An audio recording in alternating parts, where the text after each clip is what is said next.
বন্ধুরা, আজকে আমার বাইকের 2000 কিলোমিটার কমপ্লিট হইল। 2004 কিলোমিটার। তো আমি দেখি নাই, তাই রাতে আজকে ভিডিও করতেছি। এই হচ্ছে 2004 কিলোমিটার।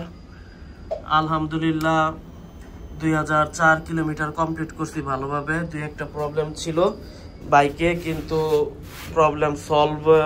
একটা প্রবলেম সলভ হয়েছে, যেটা আমার এখান দিয়ে অয়েল পড়তো, ওই প্রবলেমটা সলভ হয়েছে সার্ভিস করানোর পরে। আর এটার হ্যান্ডেল ওয়াবল যে ছিল, ওইটা এখনো সলভ হয় নাই। ইনশাল্লাহ ওইটাও আশা করি সলভ হয়ে যাবে তাড়াতাড়ি। তারা বলছিল এই সামনের রডের এক্সেলের একটা এই রডটা লাগবো, এই রডটা পাওয়া যাইতেছে না, বললো এটা লাগাইলে ঠিক হইব। এখন আল্লাহ জানে, এটা লাগানোর পরে বলা যাইব যে লাগাইলে ঠিক হইব কি না। এটা হচ্ছে আমার বাইকের গ্যারেজ। অনেক ছোট লাগতেছে, কিন্তু এই জায়গায় কিন্তু দুইটা বাইক জায়গা নেয়। আমি এটা একদম মিডলে রাইখা দিছি, এই যে একদম মিডলে রাইখা দিছি। এখানে আমার অনেক টুল আছে।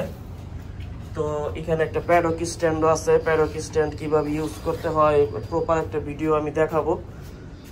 এই হচ্ছে আমার বাইকের 2004 কিলোমিটার কমপ্লিট। থ্যাংক ইউ বন্ধুরা। আজকে ইঞ্জিন অয়েল চেঞ্জ করা হয়েছে, সব ভিডিও আসবে তাড়াতাড়ি। Thank you.